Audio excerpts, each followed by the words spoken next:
And here we go. We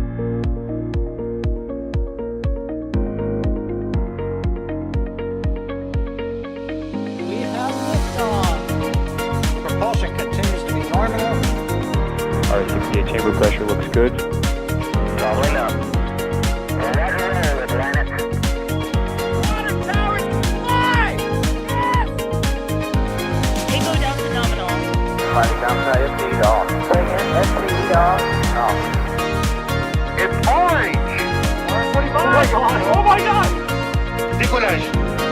What is it? Put that in the big bag, Eagle. 343 unfolds to go. Indeed. We rise together, back to the moon and beyond. The methane will be igniting in the flare, correct? Yikes. You dead? Sure. We don't need any more of these.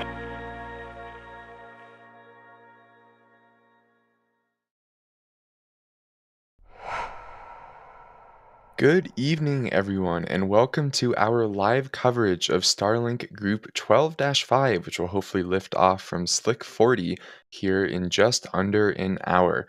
I'll be your host for today's mission. I am Trevor Sesnick, a writer, editor, and all sorts of things here at NSF. Thank you all very much for joining us for this, I guess not super late night Starlink, but definitely not early night Starlink. I see all those 5x5s in chat. Thank you very much. But thankfully, I will not be alone on today's stream. Joining me is Alex. Alex, welcome to the stream. Hello, everybody. Wow, that was pithy for Alex. I don't know what to th- say. There's a lot of things to talk about today. I'm gonna reserve my breath for that. Yeah. And then also joining us is Julia. Julia, hello. Why, good evening. It is a chilly but calm night for a launch here on the Space Coast, and I'm happy to be here with you. Awesome. And then in the background, we have Chris and Jay bringing us these views, and then DYs is out in the field bringing us the live views. So thank you, Chris and Jay, for operating, and D for bringing us the views. But with that, Alex, can you take us through what we're expecting to see on today's mission? Yeah, so in principle, this is a Starlink mission, but a lot of you might have noticed that it is a different group. It's the second time they've launched, or they're trying to launch, a mission for Group 12. So unfortunately, we were not able to stream the one for Group 12-1. So this is going to be the first time that we're going to be streaming a launch of the Group 12 set of missions. So Group 12 missions, in very short terms, is just essentially missions that carry direct-to-cell satellites along with V2 mini satellites. These are two different types of Starlink satellites, right? Riding along, and they are going to 43-degree inclination. And why does that, matter at all? Well, up until now, they were launching these direct-to-cell satellites into 53-degree inclination orbits. And there you have the trajectory for today, the sort of, the initial launch trajectory out of the Cape. It is going southeast. So that's another difference, right? Because it's going to 43 instead of 53-degree inclination, then it's going southeast, just pretty much like Group 6 missions. Good trick is that, Group 6, 12, right? Group 12 is double that. So both 6 and 12 go to southeast because they are going to a 43-degree inclination, at least for now. Who never knows what SpaceX may change in the future, right? But that's more or less sort of the gist of it, right? The very short explanation. And the little bit longer explanation is that today they're launching 23 Starlink satellites, and sort of the share of those is 13 direct-to-cell and 10 V2 mini satellites. So they have a little bit of a weird mix there inside of the fairing, but pretty much, like when they were launching Group 8 missions, where these type of missions where they launched, V2 minis and direct-to-cell satellites from the Cape. But again, those were to 53-degree inclination, not 43. And so those were going northeast. Now, the other rarity today you may see on the ticker, right? Usually we say they're launching, blah blah blah blah, and then the booster is gonna land, whatever, right? But the problem is, today we actually don't know which booster this might be. We have a good guess, right? And the whole reason is, you may see there on your screen, the booster is very white, and that is not frost. It's actually just because it's very new. It previously flew on the Ghost U mission, and if all of you remember when that was flown, that was a Falcon Heavy flight, and there you can see an amazing slow-mo from DM. I'm probably sure that's what we're watching here. And well, you may be aware, Falcon Heavy has 2 side boosters, right? And so the issue here is that we know the previous mission of this booster, right? It flew once on that mission as a side booster, but we don't know which one. Unfortunately, we were not able, because there are no close-up views or anything. Boosters do have a serial number painted on them, but, as you can see, we are like a few miles away from the booster. We cannot see the serial number, so we can only guess that it is either B1072, which was one of the side boosters, and the other side booster for that mission was B1086. So it's either one or the other. Fortunately, we have a very competent people on our NSF Cape team that can check out for when that booster comes back from its recovery. So once it comes back on the drone ship, because it's going to be landing on a shortfall of Gravitas, then we'll be able to check out for that serial number. So I guess that's sort of the 2 things that are very key for today's mission, which I think are very interesting. Not your ordinary Starlink, I guess, as Sawyer will say. Yeah.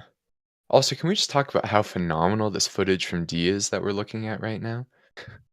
Yeah, I mean, phenomenal awesome. in D-wise. It's like, they go hand in hand. Yeah, that's true. Yeah, I mean, my personal guess is that this is probably B1072. Again, guess, total guess. SpaceX historically, right, the lower number is always on Falcon Heavy is always the MY core, the -Y, and for some reason, in the past, they have generally converted the MY side. To be fair, that is one data point, so it's certainly not conclusive, but my gut feeling is that they would probably want to convert the slightly older core. Um, but we'll have to see. Yeah. Hopefully, Julia or D or Max or anyone at the Cape The is funny able to get thing, confirmation. the funny thing of that picture, Trevor, is that B1076 was built originally to fly as a Falcon Heavy side booster. And one of the features of Falcon Heavy side boosters is that they don't have the Falcon 9 logo. So you can see there, that Falcon 9 logo will have been sort of underneath of where the interstage is. So it's not there. Because B1076 was not built originally, at the very least. It was later, those plans to fly it as a Falcon Heavy side booster never panned out, and so they eventually flew it just as a Falcon 9 booster. But it's quite interesting because that's what Julia will see when this booster returns. We will see something very similar, a little bit less sooty because it's a newer booster. But we will see a very similar thing, just with a different number as well. And you were mentioning MY, right, and PY and everything. That for people that may not know what that means, that's sort of the nomenclature that they use for the 2 side boosters of the Falcon Heavy. They use this sort of coordinate system, right? The MY it stands for -Y because it's on the -Y side of the axis, right, of the Y axis. And then the PY is the positive Y axis. So you have the 2 side boosters. The MY is the one closest to the 39A fixed service structure, and then the PY is the other one, essentially the one closest to the Starship launch tower, I guess. Yeah, very good explanation as always. Thank you for that. But then the other big component that we haven't talked about today, Julia, how is the weather looking? Well, I mean, it's dark out, so I can't exactly tell you the cloud cover, but it's calm for the most part, and that's really kind of the important thing is A, we don't have storms, and B, the winds are calm. So hopefully, as that rocket starts ascending, I can see stars, so we're good. We're good. That's my weather report today. Yeah, and the 45th gave us their weather report, which looks very good. This is about as good as it gets, with a less than 5% chance of violating weather constraints. And then all of the additional risk criteria, the upper level wind shear, booster recovery weather, and solar activity are all listed as low additional risk. So you literally could not ask for a better weather report than what the 45th issued for both today, and the backup opportunity, which is 24 hours if SpaceX is unable to launch during today's window. Like a You lot of know, these recent Starlink missions, SpaceX has these sub windows within the windows. So the first sub window, actually, Alex, explain the sub windows for those who may be new to these new Starlink missions. Yeah, so they have the big window, as we call it now, right? It used to be just the window. So they have this bigger launch window, which usually lasts for about 4 hours. And then within that big window, they have partitions of it, like they split that in different windows. And for today, interestingly, we only have 3 of those, of these sub windows. And there you can see that's in UTC. So if you are local to Eastern time, that will be 12:30 a.m. Exactly. You have to subtract 5 hours, and then 12:16 a.m. Eastern. So that's the first sub window, and the one that we think they're targeting so far. Then there's another one right after that, 12:16 to 12:21:30 a.m. Eastern time, and then that jumps like over 3 hours to 3:56:10 a.m. to 4:02:20 seconds a.m. Eastern time. So yeah, if they don't go on those first 2 sub windows, we're gonna be here for a little bit. So let's get those first 2 somewhere Yeah, in that area. yeah, no kidding. Yeah, And and while we have this showed, I must say we have to shout out Celeste Trek because they are always phenomenal with keeping track of launch data. And right, they get the 2-line element sets beforehand, which is basically where the satellites are going to be. Uh, and they just do such a good job keeping track of it, and such a good asset for the space community. Same with Jonathan McDowell. They're awesome. They don't get enough love. With that, if you guys have any questions, make sure you tag us in chat with the @NASA Spaceflight, and we will do our best to answer them in the next couple of minutes until hopefully Propload starts in about 12 minutes from now. But with that, some support real quick. Brian became a PadRed member, as did Oliver. Oliver, make sure you tag us in the members Discord that you got access to. Susie became a Pad Red member, and then Todd gifted 10 Red Team memberships. Thank you very much, Todd. And if you got one of those, please make sure you thank them in chat. Here's a one from Dougal, Alex, who's wondering, are there any direct-to-cell satellites in polar orbit? And I think it goes to an interesting wider conversation of what mhm. is going on with Starlink in polar orbit. Yeah, so I'm gonna tackle first the question, right, and then we're gonna go to polar orbits because it's very interesting as well. And so right now there are no direct to cell satellites on polar orbits. So we have seen multiple launches, right, of Starlink direct to cell satellites into 53-degree inclination orbits. We've had the Starlink 12-1 mission a few weeks ago, which launched the first batch to 43-degree inclination, and this is going to be the second one. This is likely to be like another shell, like another different group of satellites, and so just having them in mid inclinations, so to speak, that's the best for getting the better coverage for people on the ground.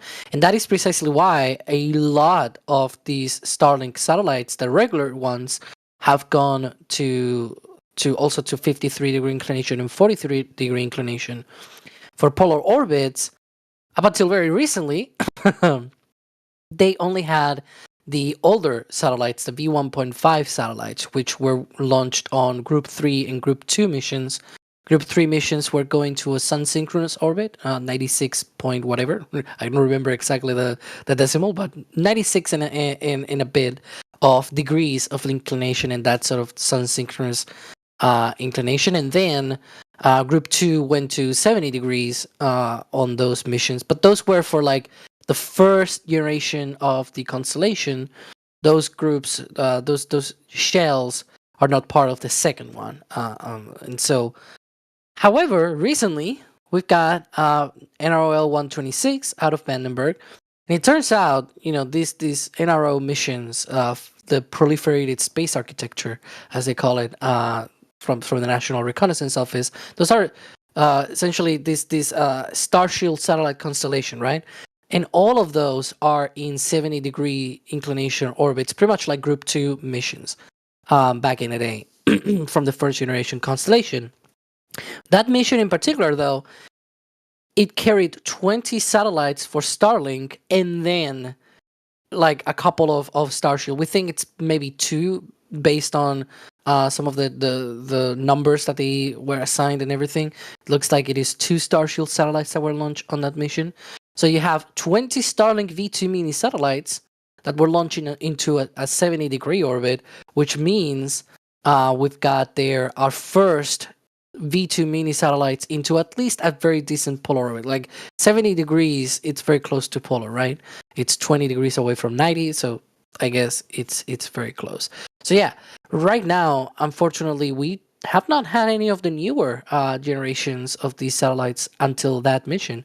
So it's going to be very exciting whenever they actually, are able to launch these satellites, because they got approval to launch these newer satellites to the older shells, to the ones for the first constellation, to replenish all of those older satellites. So I bet we're going to see some of those missions going up as well. Yeah, and I also think it's important to point out that, right, even the satellites that are in a 53-degree shell, right, even though that sounds like, oh, that's only about half of the amount of inclination, right? It's not a linear relationship. So that a satellite in 53-degree orbit still is able to cover about 80% of the Earth's surface. So it's just those, and right, the majority of people don't live on the poles. So from SpaceX's perspective, it's not really all that advantageous from a business perspective to put satellites into a polar orbit, since there are just so few customers that would go out and use them. However, I'm sure they will still fill those at some point. Especially, I wouldn't be surprised if we see a batch of satellites, especially for the Fram mission. I think that's early next year at this point. Maybe Or those maybe, on 70 degrees are for that. yeah. Yeah, so that they're able to have Starlink communication on that mission, which will be very cool. Yeah, You know and what? go. I just had a very random thought as I was listening to just, where the customers are in that business sense of where we launch satellites to. And it occurred to me that since I've been in media, it is a big change from having satellite communications, meaning you have to have a satellite phone to use the hardware that is, in space giving you that signal, versus now having Starlink, and what a difference that is in those emergency situations. Like, that is a big shift in an industry, and I just wanted to put my 2 cents in on that. That's all. No, yeah, you're right. It's quite amazing. Yeah, and we The should brick be phones, someone says in chat. yeah, those were big. We should be coming up on SpaceX's poll for propellant load, which opens somewhere around the T-minus 38-minute mark. That is not super to the minute, but it's just generally around T-minus 38 minutes that poll opens, which is when all teams will verify if they are go for not for propellant load. If teams deem that they are go for propellant load at exactly T-minus 35 minutes, RP1 will begin being loaded onto both stage, and stage 1 will begin being filled with liquid oxygen. That will last for about 15 minutes.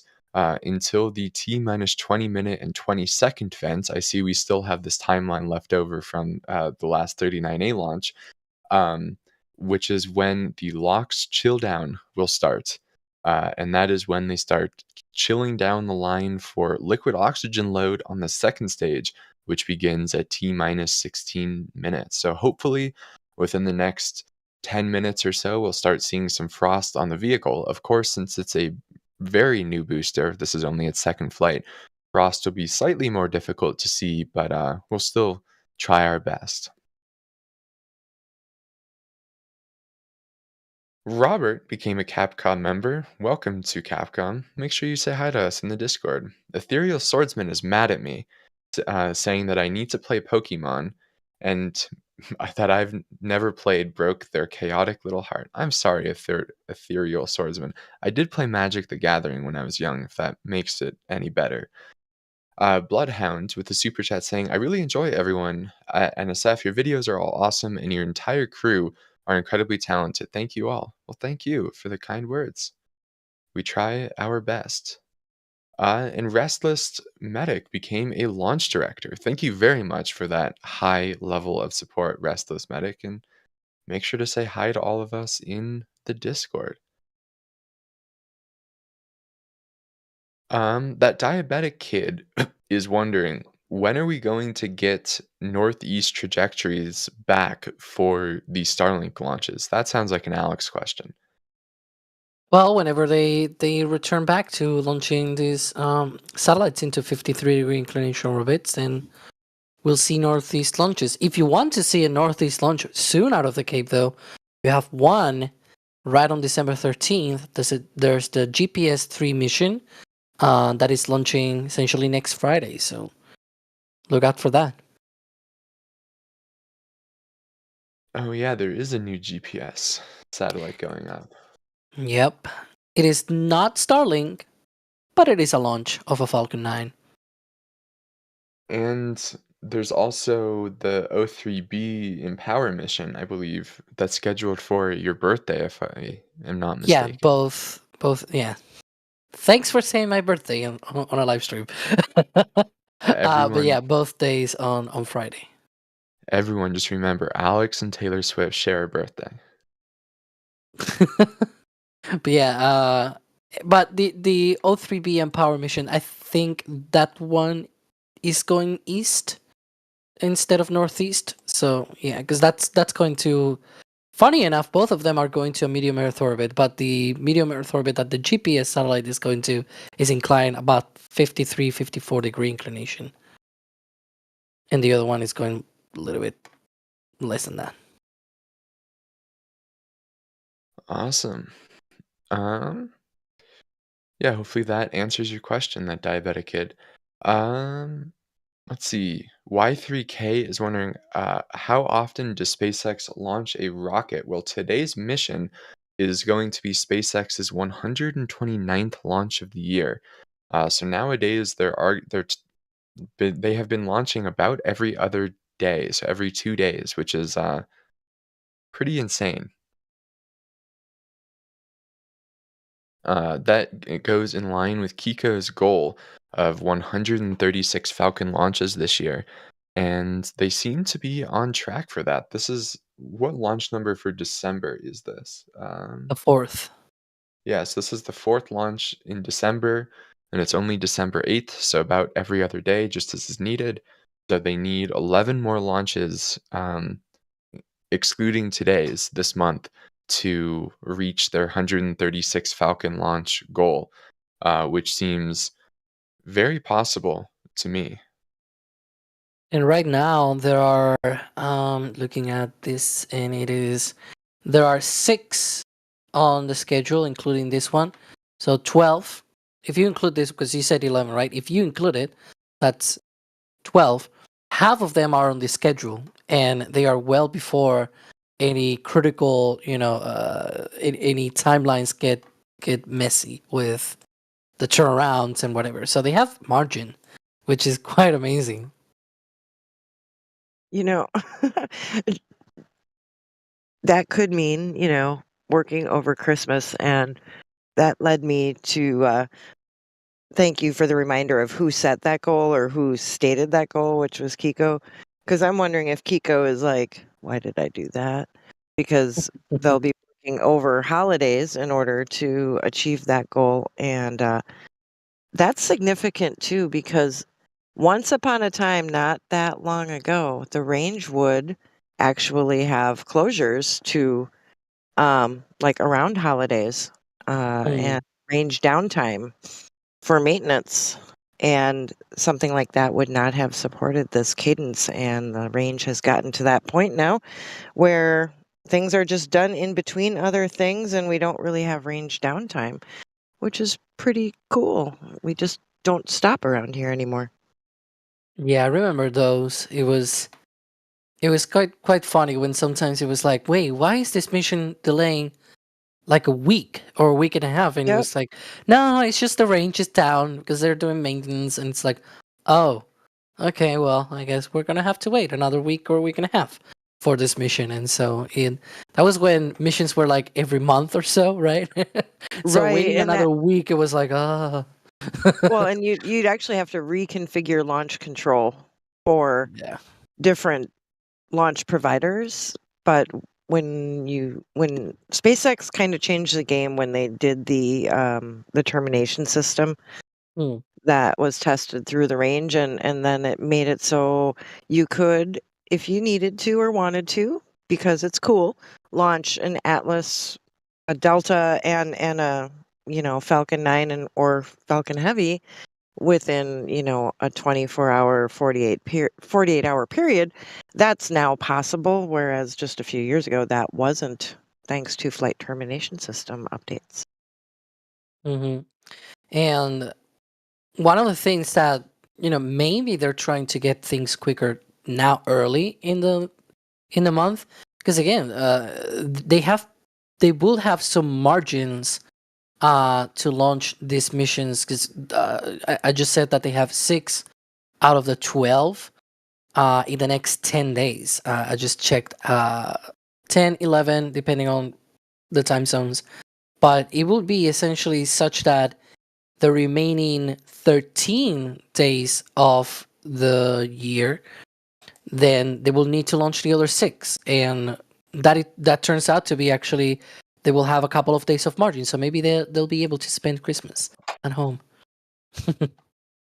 Well, perhaps a launch team can spend it at home, or even a recovery team. That would be nice for all of them to be able to be back. Yeah. We should now be getting close to the point of frost if they are into propellant load. I do not see any signs yet, so I'll have to wait and see. We also do not have any confirmation from SpaceX that propellant load is underway yet, but lately they've been a little late um, to give that information. Um, What I can say is that the Brevard County Emergency Operations Center has activated launch operations, but that's just for the big broad window, so not a huge, tell right there. Ooh. yeah, hopefully in the next 2 minutes or so we start seeing some signs. But until then, Ethereal Swordsman with another super chat saying that it makes it a little better that I played Magic. Yogi was my card game. I would also like to extend a thanks to the lovely stream mods. They were sometimes less savvy posting here earlier, and the mods are doing good work. Yes, our mods are fantastic. So thank you, all of the mods, hanging out with us tonight, deleting the messages that shouldn't be in chat. We appreciate it. Um, Todd gifted another 20 Red Team memberships. That's 30 this stream that they've gifted. Todd, thank you very much. And as always, if you got one of those, make sure you tag them in chat and say thank you and check out our membership perks. And then Robert with the super chat saying, "Go KC, I love NSF." Thank you. While we wait for the hopeful seeing of frost at some point, Alex, Here's an interesting question from Mercury and Metals wondering what exactly does a degree inclination mean, and what does it mean for Oh, the satellite's orbit? yeah. So, you know, when you are in orbit around the Earth, right? In very simplistic terms, avoiding all of the irregularities of gravity wells and everything, right? In a perfect gravity well, spherical Earth and all that, right? Spherical cow world, you will have the orbit. It's sort of like in sort of the same plane, so to speak, right? It's sort of like either a circle or an ellipse, but you have it in the same kind of plane, right? And then you have the Earth, and you slice it through the equator with another plane. That's the equatorial plane, as we call it. And so now you take the angle between both planes, right? You have like a sheet of paper, right, if you will. And so you take that angle between both sheet of papers, right, where that orbit is and where the equator is.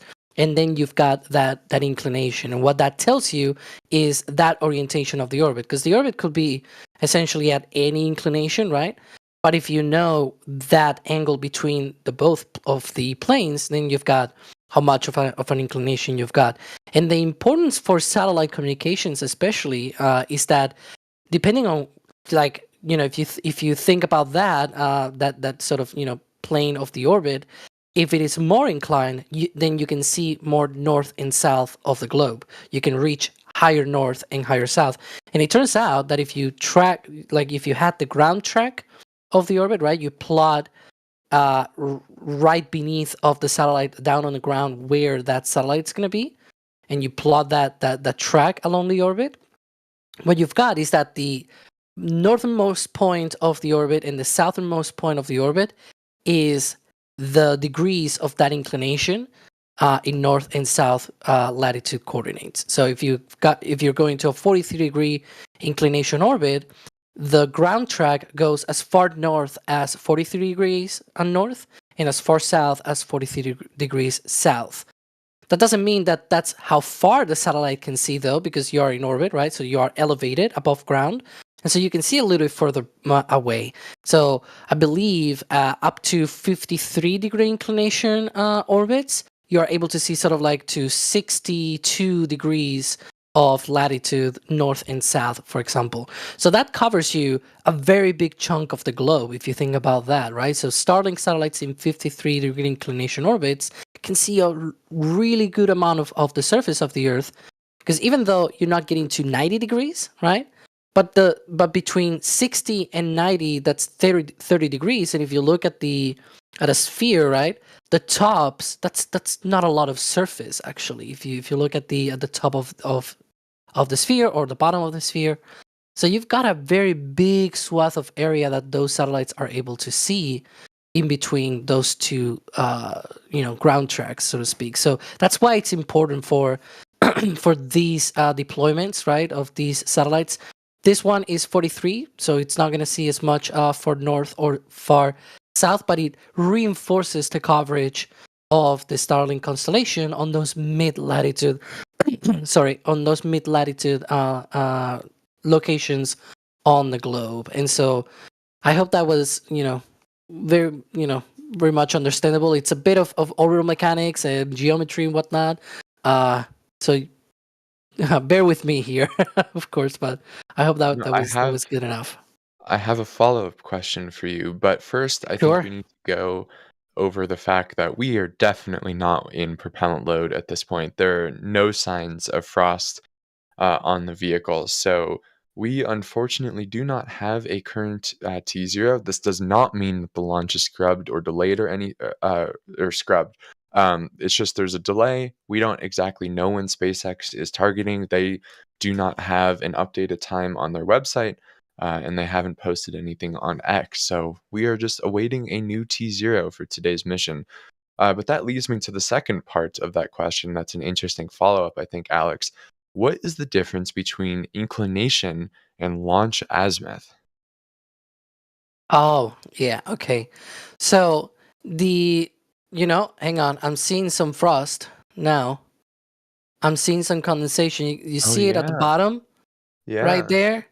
now I do see condensation. I wonder if it's maybe going a little bit into the sub window that we were talking about before. Remember, it went to 12:16 a.m. So that's like about 3.5 minutes into the sub window, which would explain maybe why we're seeing this a little bit delayed. Just a Right. few minutes, right? I Yeah, do it see does condensation there. Yeah, this is a good sign. So this means we'll get an exact we'll learn exactly when launch time is when we reach that T minus 20 minute and Mm-hmm. 20-second vent. But I do think I agree with Alex that there's a little bit of frost visible.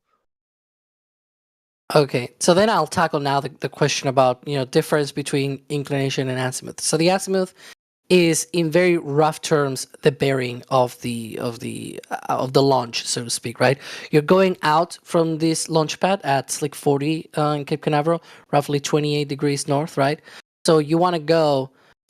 If you want to go, for example, to a like the lowest inclination possible from the Cape will be your own inclination for the same reason that I talked about before, right? Because when you trace that ground track of your orbit, the tops, right, the top and the bottom of that ground track in a Mercator projection, I guess, you will see that it is essentially the furthest north and south that you can go on that orbit. And so if you launch out of here straight east, then you're going to get your inclination will be essentially that 28-degree inclination, so to speak, because it's the same as the latitude. But the azimuth is essentially the direction in which you are going out for your launch. And so in this case, there's a very complicated way of calculating the sort of the relationship between the azimuth and the inclination. I use it a lot in Kerbal Space Program, by the way. But unfortunately, I don't think we're going to be explaining trigonometry at almost midnight here Eastern time on stream. But there's a relationship, of course. There's a very big complicated formula for that. It depends on things like what's going to be your velocity when you reach low Earth orbit. What's your speed of the rotation of the Earth. Like, it's a very complicated formula, but there's a relationship there because, of course, again, as I was saying, depending on the direction that you launched from, you are at a certain latitude, 28 degrees here from the Cape, right? And if you launch straight north, for example, you get to a polar orbit, 90 degrees, right? But that azimuth will be 0, for example, if you go straight north. If you go straight south, that will be 180 degrees because it's, sort of like 180 will be the entire, like, half a circle, right? If you go east, that's 90. If you go west, that's 270, and everything in between. Yeah, That's the azimuth. and Well, to you make know it what? even more complicated, I'm pretty sure that the fact that the Earth is spinning makes it so that your azimuth and like the formula for your azimuth versus inclination is even more complicated because you have this like annoying motion of the Earth that is also Mhm. dependent on where you're launching from. And yeah, it's a mess. Yeah, But you know it's what? very complicated. Go ahead, Julia. For all of those whose head just kind of got jumbled by all of the math, um, there is something cool that I saw on X, Mm. and photographer Ooh. Don Pettit, astronaut photographer Don Pettit, saw Starlink satellites uh, from the International Space Station. So we know they've seen stars, and it never occurred to me that you can see satellites, duh, I guess, from the International Space Station, and they flicker like fireflies. And I thought that was really cool. And from that whole conversation, I had learned that apparently pilots get that same effect as they're flying during certain hours of the day where the sunlight will catch, much like the jellyfish effect we get here on Earth with some launches. They'll get that with Starlink satellites, where they'll get kind of a firefly fly effect. Um, but you know what's even cooler is that NSF has something very special coming Ooh. on Monday at 11:45 a.m. And that is a live chat session with Don Pettit. on the International Space Station. So the photographers are very excited to be able to ask some questions because we've been seeing some great images from space, and maybe we'll learn more about how that happens. Is that the T-minus 20-minute vent? That must be. Okay. Maybe they are on schedule for that yeah, I mean, this would line up perfectly with that 12:12 Eastern launch time. Okay. Maybe his booster is just so new that we all got bamboozled. We're so used to city boosters all of a sudden turning white that we don't know what to do with ourselves when white boosters have frost, apparently. And SpaceX not, sharing information about when we're launching. Exactly. No, that was Crazy. our bad. SpaceX's website seems to be correct, and we missed that. So sorry about that, guys. But thankfully, this means that we are under 20 minutes from flight. So as I was saying earlier, what this vent is liquid oxygen load on stage 2 has not begun yet and will not begin until that T-minus 16-minute mark. So this is them chilling down those lines and purging those fill lines ahead of that fill at T-minus 16 minutes. And it kind of reminds me a little bit of how we take a look at the Starship testing. For example, yesterday there was Starship testing, by the way, where we have to sometimes, when we're not fully sure whether T-zeros are going to be super super reliable, right? In the case of Starship, we really don't know, right? Because the SpaceX doesn't really release anything for Starship, but for Falcon. Usually, let's be honest. Sometimes we do see that the website might be a little bit behind, right? And we might see different behaviors, and we're like, oh, well, maybe the T0 is different. Most of the time, it kind of seems that we are on track, right? But hey, what one fault a year, it's not that bad, right? But yeah, as you can see there, we are right now at T-minus 18 minutes, about 2 minutes from that stage 2 liquid oxygen load beginning on Falcon 9. That liquid oxygen chill down vent going out from the Stromback, of course, occulted by the crew access tower. Very unique feature now of Slick 40. But yeah, Trevor, it's the usual thing of being an all-time nerd of rockets, I guess, to have to guess sometimes things, and Yeah. sometimes you get it wrong, and it's okay. Yeah. And speaking of guessing, I've seen a bunch of people asking in chat what the booster is. And unfortunately, we don't know. SpaceX only told us that it previously flew on GOES U. However, GOES U was a Falcon Heavy mission, and both side boosters were new. So it could either be B1072 or B1086. We suspect that it's B1072, as historically they have seemed to prefer converting the older boosters. That said, we do not know for sure. But that actually leads into a question that we have from Hugh, who's wondering, wasn't B1072 originally built as a regular booster for CRS NG20?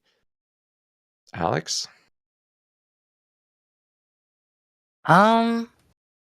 Yeah, so it was originally built as a side booster. So both B10, so there was B1072, B1075, B1073, and B1076 were all built to be Falcon Heavy side boosters.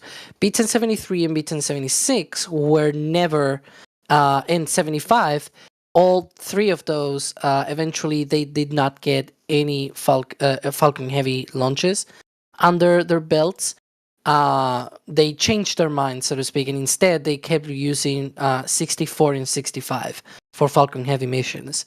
When GOES U came around, though, 72 was also originally, like about a year earlier, it was supposed to launch on NG20, but then they changed again the assignments of those boosters, and so eventually 72 remained as a Falcon Heavy side booster, and then they switched the assignment to just GOES-U as a side booster. So, I don't know if that means there's maybe more chances that this booster is B1072.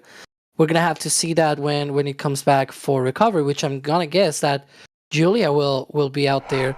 And Julia, I actually saw this tweet that you had, because one of the things that really interested me was that when you post about these boosters out at port, you count the many launches that they have had, and I think that's really amazing. For this one, unfortunately, you're gonna have like just only 2 extra launches on this booster. It's a very new booster, right?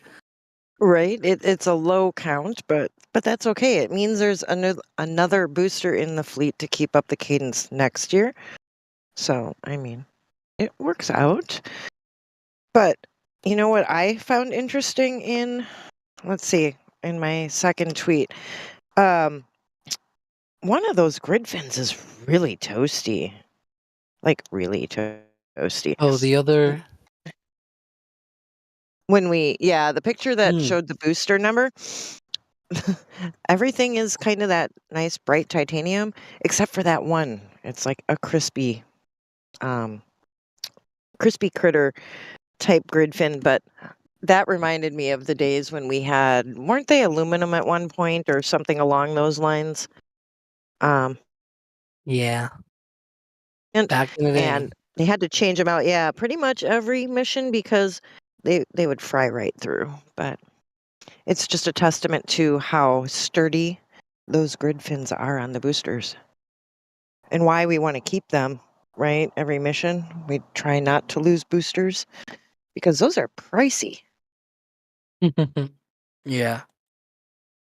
Someone is asking in chat what they do to convert from side booster to Falcon 9. So I'm gonna tackle that one because I just think it's a very interesting question as well, which we might not have gone into today. And it's in very simple terms, right? You have to remove the nose cone, put an interstage on top, and then on the octaweb, on the base of the rocket, you need to replace some of the. So you essentially remove the connectors for the center core, right? And put instead the hold down clamps for, or rather the clamps, the connections for the hold down clamps for the Falcon 9 booster. But that is essentially the whole deal. Yeah. Very cool. And Hugh is also wondering, this is the second time a booster's been converted from Falcon Heavy Sidecore to Falcon 9. I believe that is the case. So it's 52 was the first one, right? And then now it's probably 72. Is that correct, Alex? Yeah, which is funny. If it is B1072 again, this is a rarity, right? Where we know the previous mission of this booster, but unfortunately we do not know which booster because it was a Falcon Heavy side booster. So it could be either 72 or 86. If it is 72, then it will be quite funny because the other one was 52, and it ends on a 2. I guess that's a funny coincidence. Yeah, mystery booster. Yeah. Very cool. Let's see. Going over a bit of support real quick. Ethereal Swordsman saying, so what does everyone think the most fun rocket to watch launch? I'm split between Delta 2 and the Minotaurs. Too many SRBs or too much thrust to weight ratio, too hard to pick. Looking forward to the first VC6. Alex, what is your favorite rocket to watch launch? The one that actually flies safely. Because I don't have any heart attacks or anything. No, but really, like the other day when we were watching Vegas C, I was like crossing my fingers all the time for that rocket to work, right? So when Falcon 9 launches, it's like, whew, okay, it launched, right? Like to me, Falcon 9 is very, very safe. Although lately, this year they have 3 different issues, but knock on wood, they don't happen anymore. it's a very reliable rocket, and I guess that's another reason why I like Falcon 9, because it's a very safe rocket. So when it launches, it's gonna work. Yeah. What about you, Julia? What's your favorite rocket to watch launch? Hmm. Well, I mean, I'm obviously pretty fond of Falcon 9 because that's the one I see the most. But you know what? I love when new rockets fly too, because we do have the ability to, let's see, we saw Relativity launch a new rocket. Pretty soon we're going to see New Glenn. We've got to watch SLS and Vulcan for the first time. So for me, those are the most exciting the first time something flies. So not the best answer, but I suppose Falcon 9's my old reliable, and anything new is always exciting.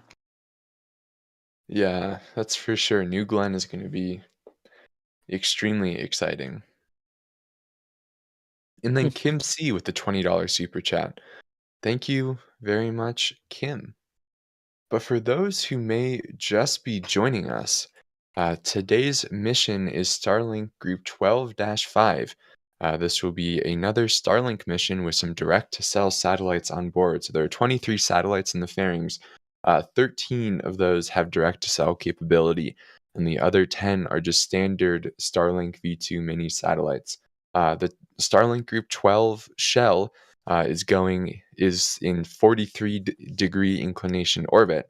That booster on your screen, which again we unfortunately do not know exactly which one it is only flying for its second time, previously supporting a Falcon Heavy mission as a side core. It will be attempted. They will attempt recovery of it on a Shortfall of Gravitas, which was tugged downrange by Signet Warhorse the First, if I remember correctly. And then those two fairing halves will be recovered by Doug. We should be seeing in the next 8 minutes a series of events happen on the vehicle. Alex, can you walk us through the events that SpaceX has left to complete ahead of liftoff? Yeah, so right now they are wrapping up that propellant load sequence. The very first next thing that we're gonna see is gonna be a T minus 7 minutes. It's actually not a visible thing, I say see, but I guess it's gonna happen on the timeline there. You can see on the left hand side, that's gonna be Falcon 9 engine chill, right? They're gonna go and chill down those 9 Merlin engines on the first stage. And it's very similar to the chill down that they do of those lines on the Stromback. Essentially, you have these at pretty much room temperature or ambient temperature in Florida, which for the purposes of this explanation, it's pretty much the same because they're going to be flowing very cold cryogenics through those pumps on those 9 Merlin engines. So they need to condition those, and so they flow a little bit of that liquid oxygen. They get those pumps to the flight speeds, not flight speeds, flight temperatures, essentially. The temperatures that they're going to be at when those engines ignite in 7 minutes from now. As I was saying, if you go down the line, we're going to have that Stromback retract. We're going to have liquid oxygen load complete at T-minus 3 minutes and T-minus 2 minutes on both stage 1 and stage 2, respectively. That'll be the end of that propellant load sequence. And at T-minus 1 minute, the ground computers will hand over control to the onboard rocket computers for of that control of the countdown. So we're going to have Falcon 9 in startup. Bunch of things will start to come alive. The tanks will pressurize for flight. We're hopefully going to get that go for launch from the launch director a few seconds later, and then a launch in 6 minutes and 18 seconds from now. Awesome. Yeah, exciting always to be here, especially with it's so weird seeing such a white falcon. Like it kind of is throwing my brain off. With that, we'll do a few last questions before T0 in just over 5 minutes from now. Hunter is wondering, Elon said that they're only targeting 150 Falcon launches next year. Am I the only one that thought it would be more? No, you are certainly not the only one, but the important thing in that number Elon said was greater than. He said they're targeting greater than 150 launches next year. So then I believe later it was either John Edwards or Kiko, one of the VPs, Kiko Donchev, that chimed in that it'll be more than that. So they have not given us their Mm. exact internal target, but I think we can probably guess it's closer to 180 to 200, somewhere in there. Yeah, I'm betting 200.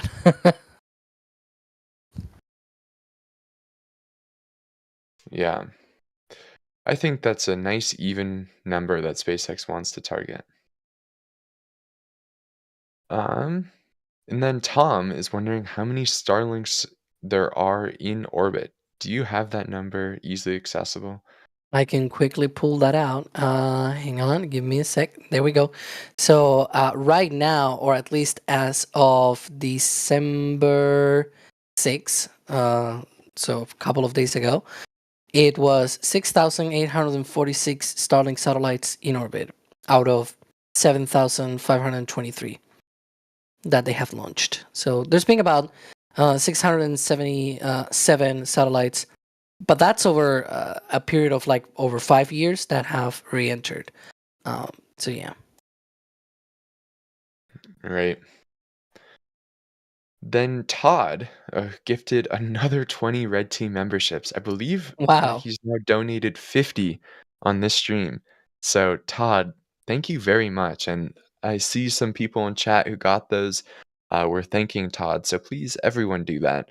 And please go check out the awesome content that you get. Crispy works so hard uploading all of the photos from the photographers, uploading the videos, our member live streams.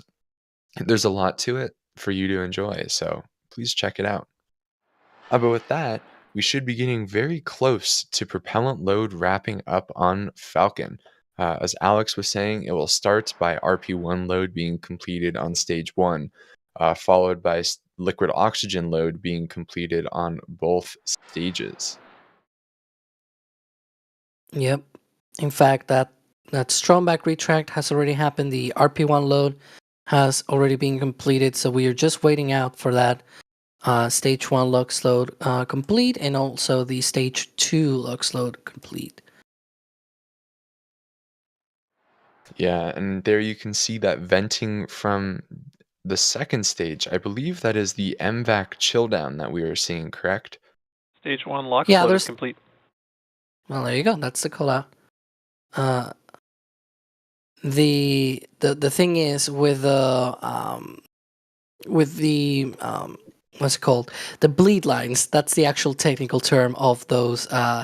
If you've seen Starship, right, you have engine chill on Raptor on both the first and second stages. For the second stage, you may see some pipes right on Starship down the ship. Very similarly, on Falcon 9, you have the MVAC engine inside of that interstage, so you have lines that run outside of that interstage, and that's the wiggly sort of dangling Stage 2 lock load is complete. lines. There you go. That's the stage 2 liquid oxygen load is now complete on all of the stages. But those are the things that you see dangling inside of the interstage at stage separation. Yeah, those are the things that we're seeing venting right now. And well, that other vent that we see now is that clearing out the lines on that Stromback as we are heading off to liftoff. Right, that is as soon How's as gas that stage closeouts? 2 liquid oxygen loadout is complete, that is when that vent starts, so that they get rid of all of the excess propellant that may be left over in that line. As Alex has mentioned, the Strongback has now retracted that 1.8 degrees, and in about 10 seconds, the vehicle will enter startup. That is when the computers on board the vehicle take control of the countdown, taking control from those ground-based computers.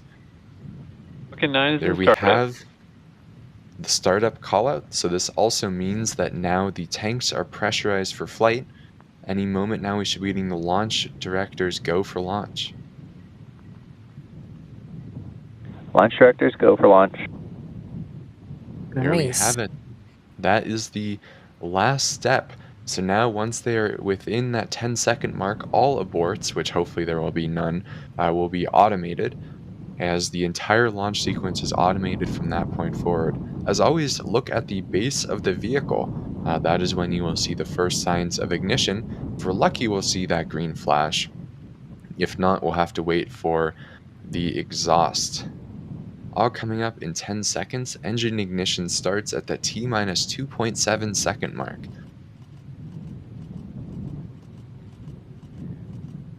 And there we have liftoff of Starlink Group 12-5, SpaceX's 129th launch of 2024.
And there we have it, successful liftoff of the Starlink Group 12-5 mission. At this point, the vehicle has passed through max Q, and now you can see as it gets higher in the atmosphere, those 9 individual plumes from the engines, and that plume will begin to expand as the density decreases, as altitude increases.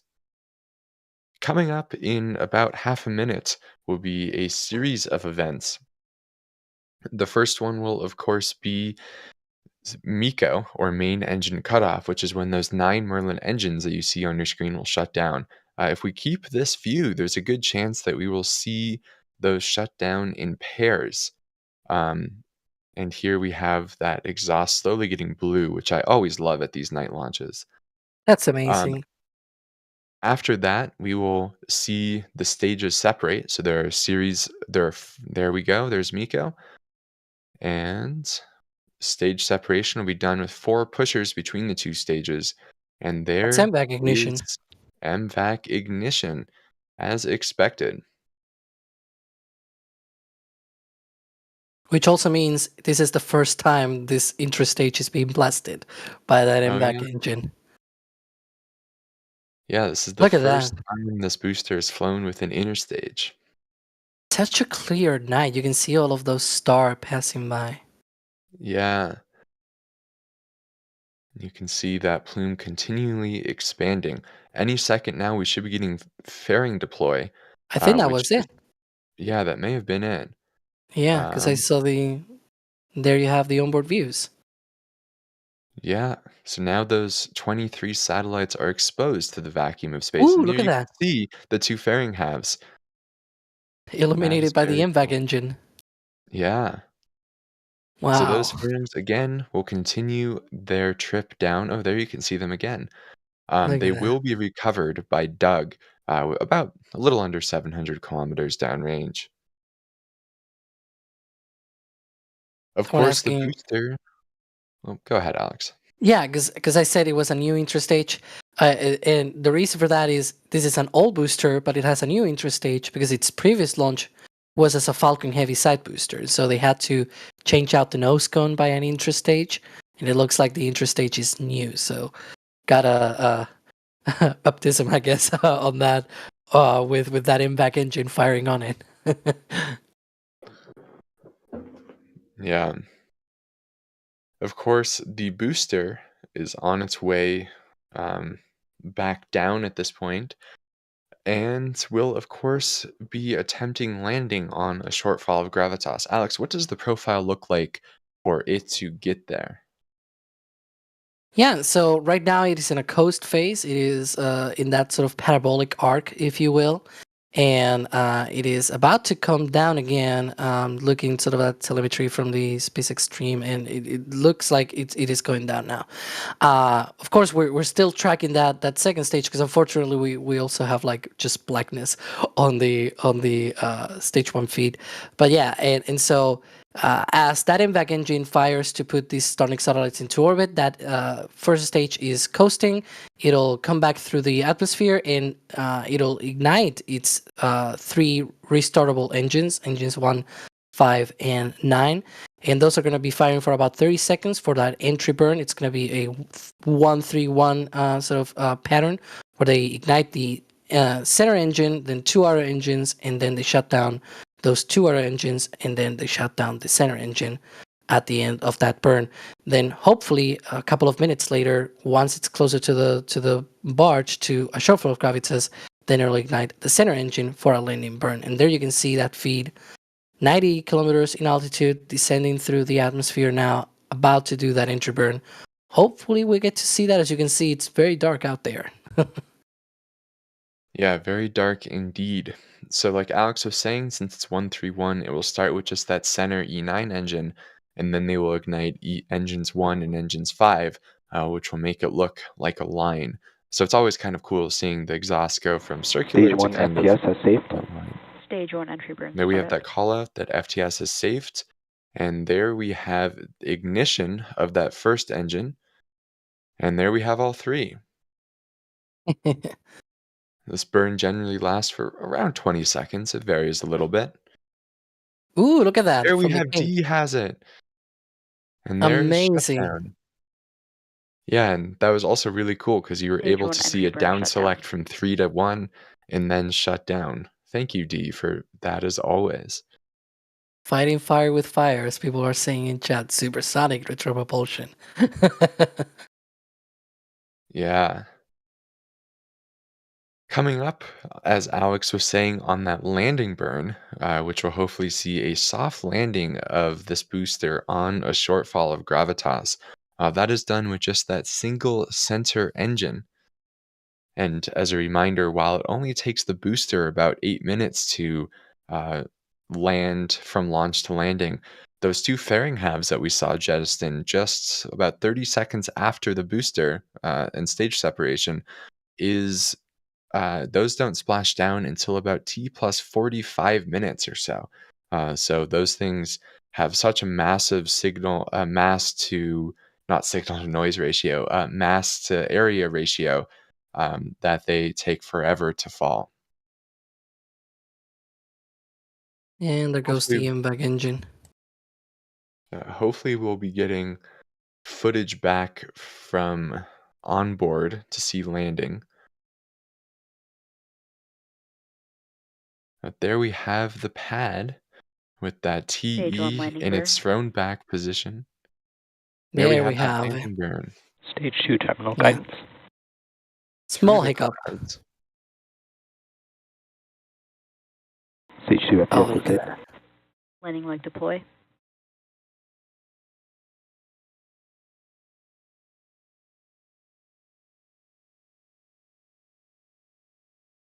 And there we Stage have 1 it. landing That is confirmed. SpaceX's 381st successful landing of a Falcon booster and the 40th in a row. And there we have second stage Merlin, which is about to shut down in like 10 seconds or so, a little under.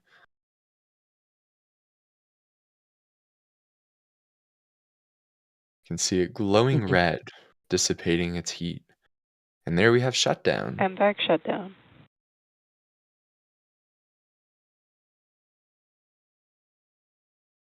So that is exactly what we wanted to see on today's mission. Successful landing and successful ascent.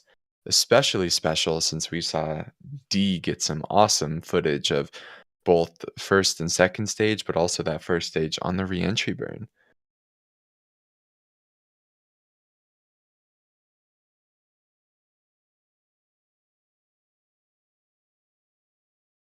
Again, that was SpaceX's 129th launch of the year, which is just crazy. Boy, yeah, right. It's quite amazing. One thing that I've noticed. Julia, No, go ahead. Go ahead. Julia, how was that one from the field? That was really, really pretty. And even in Titusville, it was nice and loud, but it was, I don't know how to describe this to y'all who haven't seen one in person, but at night when it's a clear sky like that, you get a bit of a feel of Dee's track. It looks like a comet flying through the sky, and all of the colors are just amazing. So I thoroughly enjoyed that launch, and I think when we get to it, y'all will really like the picture I've managed to capture as well. Awesome. I look forward to it. Let's go over a few more questions as we get replays ready. We'll, of course, go over that photo from Julia, some of our robot cams, and then Dee's super special slow-mo, which we always love. First, through a little bit of support, Heisenberg says that Everyday Astronaut says it's 72-2 on the website. I know it's my code that generates those articles. I had to throw in a booster for EDA, and I just chose the lower one, so that was my guess.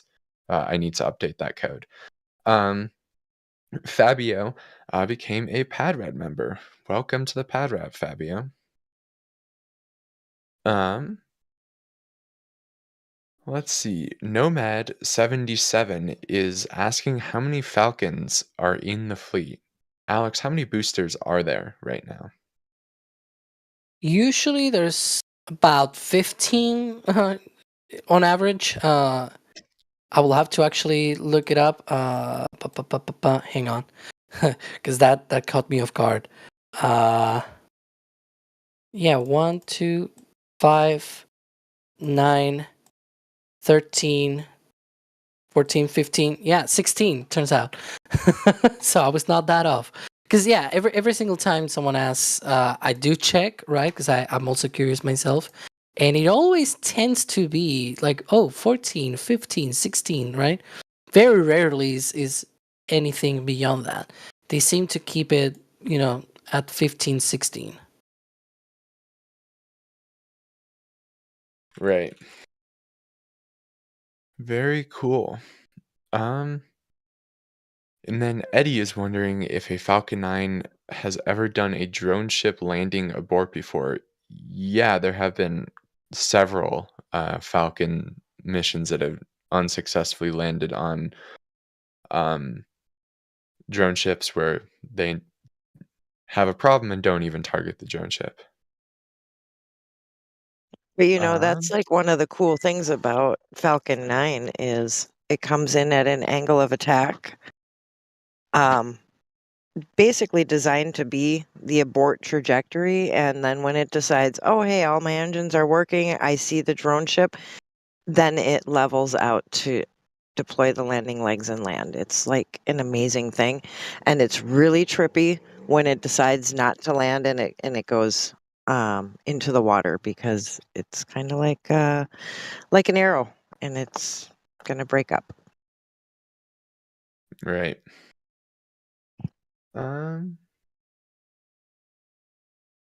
Cool. Here's another question for you, Alex. Why aren't all of the satellites on board direct to cell capable? Since only 13 of the 23 are. We're not fully sure. My complete total guess is that they probably want to still mix some of the regular V2 minis, and the sort of other theory that, especially I've seen other people have, is that they mix V2 minis with direct to cell, because the direct to cell satellites are essentially like mobile cell towers in orbit, right? And the thing is, they connect to your phone through the same regular frequencies that your phone uses to connect to cell towers. you don't connect through the other frequencies that the Starlink constellation uses, which are usually Q band, K band, and etc. Right? Which you use for that. You use your service antenna, the user antenna on the ground, the white one, right, and not your phone. And so what Direct to Cell does is it has this big deployable antenna, and then it has also more LTE antenna on the base of the satellite. So it has a very big area to be able to cover that. It's a big antenna overall, but it does not have the other antennas, the ones that actually connect to a regular Starlink user terminal, because it doesn't have the space to host those antennas. So what it does is, to connect to the Starlink constellation, it uses laser links. And if you already have Starlink V2 mini satellites in the same orbital plane, right? You catch my drift here, right? If you have those, then it's a lot easier to connect straight away to the Starlink constellation through those laser links. And so that is perhaps what they do there, where they launch those V2 mini satellites along with the direct-to-cell satellites, so that they have this sort of, like they have it very close each other, and they are able to go along in orbit and be able to connect directly to the Starlink constellation through those lasers and create that mesh and be able to be useful very quickly once they go into orbit. That's my complete theory. Of course, we'll see. But some of the patterns of those satellites after they reach orbit might indicate that they actually do that. So we'll see. Yeah, I mean, I think didn't really understand this until the other week, just how low of an orbit DTC is in. Like, it's a 360 Hmm. kilometer orbit circular that they're have these satellites in, which I have some speculation as to why, but I'm not going to get into that. But what I do want to get into, since I've seen a couple of people asking in chat about the Flight 6 patches, is that they are en route to the warehouse, and that shipping will hopefully start in a couple of days. It was a order, and Shopify sent out a date regardless, so our apologies for that, but hopefully you guys will be getting them very soon. And check out other stuff from our shop. It's cool. But what is also cool is Julia got an awesome shot during today's mission. Wow, look at that. I always love these reflection shots with water and the trajectory. Julia, fantastic work. Why, thank you. If you play Spot the Bird, there is a bird somewhere in that photograph that lasted a little bit until, the rumble of the rocket made it fly away. But she stayed still long enough. Someone Awesome. call Gage.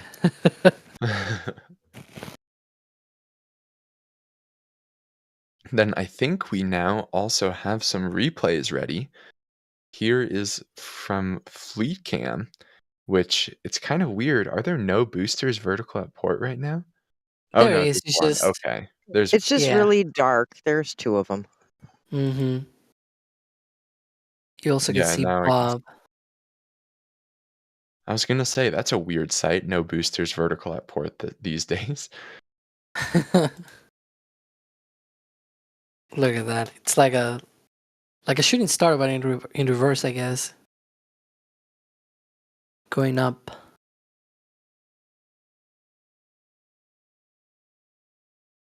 Ooh, from the press site. Is this auto Yeah. track? I thought. Let's see. Or is this a static? This is a static one, static. okay.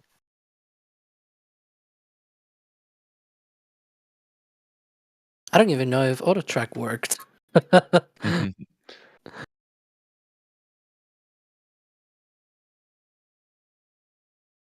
Okay. I'm being told it did work. Good, good. So maybe we'll show it here on the replays. Yeah. And there you can see on the right, by the way, the TE already came back up. I somehow missed that. Oh wow, it came up like 5 minutes ago. I totally missed that.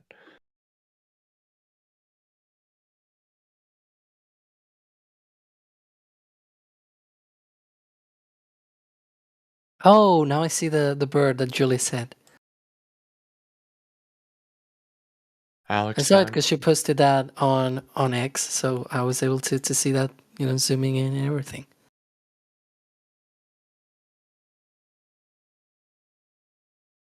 cool. Let's see. Look at that. It never gets old. No, 129 this year and still exciting.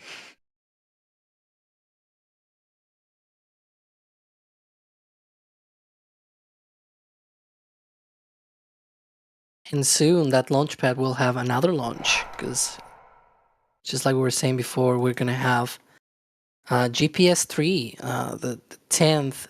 It's actually funny because it's not the 10th launch of a GPS 3 satellite, but it's the 10th satellite of the GPS 3 constellation that will be on December 13th at 6:30 p.m. Eastern. So that's going to be the next launch out of here from this launch pad. Awesome. Yeah, then of course, yeah, I guess this week is a little bit quieter when it comes to launches, with the next one, the next launch being from Vandenberg not until Thursday, uh, where we will see Starlink Group 11-2 launch. Very exciting. That said, we are expecting, of course, Starship testing this week. This morning we saw the Spin Prime. And is it Monday we're expecting static fire, Alex? Yeah, usually we see first some kind of spin prime test, right? And then we see this. I say usual, but it kind of depends a bit on the booster. For this one, it looks like we've got that spin prime first, and then we may see that static fire test on Monday. So definitely gonna see that as well. Also on Yeah, Monday we we will. have that interview with Don Pettit. So very Yeah, we will exciting of Monday. course be live for any starbase testing that occurs. And of course, that interview that Alex is talking about, um, then is it episode 2 of NSF Live Europe edition this week? We'll see. Still not out. But Okay. yeah, okay. So I'm being told in the background I can talk about that. So yeah, yes, Kevin, Don Pettit on Monday. We have that. We said that. We reminded people for that, and we also have got another episode of that NSF Live Europe's Future in Space on Wednesday as well, with me on hosting duties. 'Cause boy, is that very yeah. Wow. You know what else is coming up this week? People What I else? know took people I know took a flight the other day. Unfortunately, one I couldn't be on, but Ooh. for good reasons. Thanks to the team for going without me, because I did get some great shots. So you'll get a great Cape update from above, and I'm excited Ooh. for y'all to see that. There's a lot And going that's on out here. of course going to be very exciting given that New Glenn is fully stacked on the pad and has been undergoing some testing. And we're hoping that New Glenn will static fire within the next week. We don't know for sure. Blue Origin hasn't said anything about what their timeline is, but I think we will try our best to live stream that. Not sure 100% what our plans are, but we obviously want to cover that to the fullest extent that we can.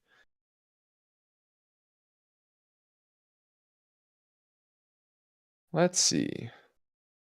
I think D's slow-mo is almost ready, which will be enjoyable as always. I'm getting yelled at by Chris for saying that we haven't mentioned that this is Doss's favorite view of the launch pad, which Doss never said. At least Doss claims he never said that this is his favorite view, but we all just say that he said that this is his favorite view. I So, swear I heard that man say that. Well, there you got it. let's see. I think we have DYs joining us for a second. Hopefully, before we watch their beautiful slow motion footage any second now. Absolutely. Yeah. I just hopped into comms. The slow motion is uploading over Starlink. It is so close to finished, and I'm excited for you to see it. And I'm excited to get back home and spend some more time editing this because tonight, once again, I feel like the last several launches have been extraordinarily clear evenings. So we've had the ability to track the whole way from launch, and we can still be tracking the second stage down to the horizon.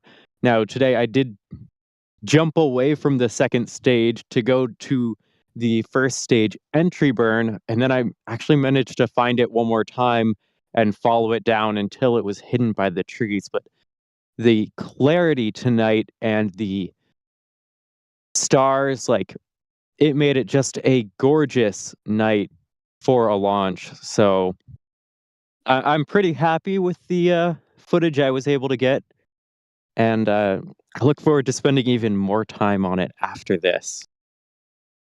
Yeah. Well, I think we are good to start showing that. But before that, I want to thank everyone, or right now, I want to thank everyone who's been on stream. Starting with you, Dee. I know you just joined us, but thank you very much for being out in the field and getting us the awesome views that you always bring us. Of course, I'm always happy to be out here. It's always a good day when a rocket launches. And of course, all of this footage from now on out will be Dee's, so make sure you thank them in chat and say, "Great job, Dee." Also on stream tonight was Alex. Alex, thank you for your answers to all of our questions. It's a pleasure, and it's always exciting, to enjoy these views as well. Props to these. They track that thing, the re-entry burn and everything, and also, all the way out to just losing it over the horizon with that MVAC engine fading out. And so it's quite amazing, and of course, it never gets old. Yeah. And then we also had Julia joining us. Julia, thank you very much. Thank you, everybody, for joining us. I had a wonderful time chatting with y'all. And then I, of course, have been your host, Trevor Sesnick. And then in the background, we had Jay Keegan and Chris helping operate today's stream. So thank you to them both, as always. But with that, that's going to do it for us. As Alex mentioned, we have some very exciting live streams coming up. Make sure you check them out. But with that, thank you everyone for joining. Have a great rest of your night or day.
And here we go.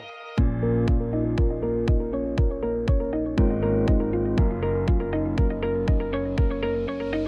have liftoff. Propulsion continues to be nominal. R68 chamber pressure looks good. Following up. Roger, roger, Atlantis. Water towers fly! Yes! Tango down to nominal.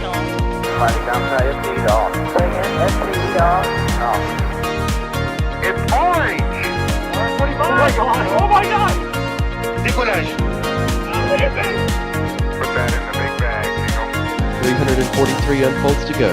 Indeed. We rise together, back to the moon and beyond.